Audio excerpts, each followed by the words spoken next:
미국 정치학 교수 스콧 니어링은 반전운동에 나섰다가 해직되자 1932년 버몬트주 시골로 들어갔다. 니어링은 돌집을 짓고 밭을 갈고 과일을 키우며 소박하게 조화로운 삶을 읽었다. 그때 버몬트 숲속에서 산 20해의 기록을 조화로운 삶이라는 책으로 남겼다. 그는 100세 때 스스로 곡기를 끊어 죽음의 시간을 택했다. 그때까지 그가 지킨 생활 철학이 있다. 하루 4시간은 먹을거리를 얻는 노동에, 4시간은 친교에, 4시간은 독서나 글쓰기처럼 자기를 돌보는 일에 쓰면 완벽한 하루가 된다. 나는 과연 완벽한 하루를 보내고 있을까? 2000년대 초 10억 원이 넘는 개인 세금을 내고도 또 한 차례 세무조사를 받고 있던 때의 일이다. 과거 내 개인 재산의 격리 일을 맡아 처리해주던 여직원이 세무서 직원에게 하던 말이 생각난다. 사장님 말씀입니까? 그분 아주 패인됐어요. 더 이상 건드려봤자 나올 것이 없을 거예요. 그러니 그만두는 게 나을 겁니다. 이렇게 말하는 것이 아닌가? 그랬다. 단기간에 엄청난 돈을 벌고 또 수백억 원을 날리는 것을 겉핥기로 남아 목격한 그 여직원의 눈으로는 패인처럼 그렇게 보였을 것이다. 나는 은퇴하기에는 조금 이른 40대 중반의 나이에 내 성공적인 삶은 여기까지라고 주위에 공표하면서 일체하던 것들을 모두 그만두고 48세의 나이에 파주 시골 마을 헤이리의 전원적인 삶을 택했다. 버리고 비우고 포기하고 또 체념했다는 표현이 아마 적절할 것이다. 나는 정말이지 진정한 작가가 되고 싶었다.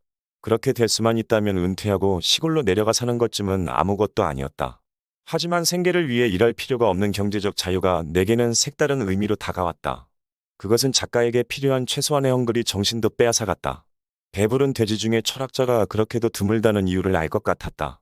작가를 움직이게 하는 동의는 바로 자본주의의 논리였다는 사실에서 나 역시 벗어날 수 없었다. 시골 생활에서 이제 내게 돈은 더 이상 성취의 대상이 아니었다. 돈에서 나는 아무런 흥분도 느끼지 못했다. 보다 많은 그리고 항상 더 많은 돈을 추구하는 내 주위의 친구들이 차라리 부러웠다. 휴식기 3년간 400라운드가 넘는 골프도 즐겨보았고 30개국이 넘는 해외여행에 누릴 것은 다 누려보았지만 돈과 골프, 여행, 사교 등 모든 것이 공허하게 느껴졌다. 내게는 더 이상 추구할 삶의 목표가 남아있지 않았다. 작가 활동은커녕 행복은 고사하고 오랫동안 심각한 우울증에 시달렸다. 철학이 없는 은퇴 후의 살 역시 지옥이기는 마찬가지였다. 살아있다는 느낌조차 갖지 못했다. 그러다가 어느 날 4년간의 긴잠에서 깨어났다. 그것은 문화사업을 해야 하는 헤이리에서 미술품을 수집하다가 곁다리로 모은 영화자료들로 인해 어쩔 수 없이 선택한 영화박물관 때문이었다. 지금 생각해보면 창피할 정도로 컨텐츠가 빈약한 상태에서 오픈했지만 영화박물관에 오픈 첫날부터 몰려든 관람객들은 내게 많은 것을 깨닫게 해주었다. 작은 규모의 개인 박물관임에도 2005년 첫 해에만 6만 명이 넘는 관람객들이 다녀갔다. 대부분 젊은 층인 관람객들은 내게 삶에 숨겨진 의미를 깨닫게 해주었다. 3번씩이나 크게 성공과 실패를 경험해 보았을 정도로 오랫동안 사업을 하면서도 몰랐던 누군가에게 즐거움을 선사한다는 것이 어떤 의미인지 나는 그때 비로소 알았다. 누군가에게 가치 있는 일을 한다는 것, 보람 있는 삶의 발견이었다.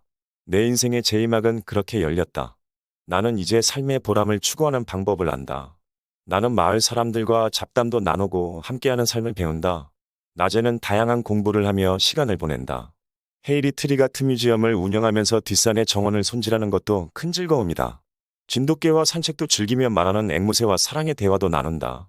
밤에는 주로 유튜브 동영상 작업을 하고 글을 쓴다. 나는 또한 죽음의 보람을 추구한다. 내 삶에 뭔가 의미 부여를 하는 것이 편안히 눈을 감을 수 있는 길이라는 것을 잘 알기 때문이다.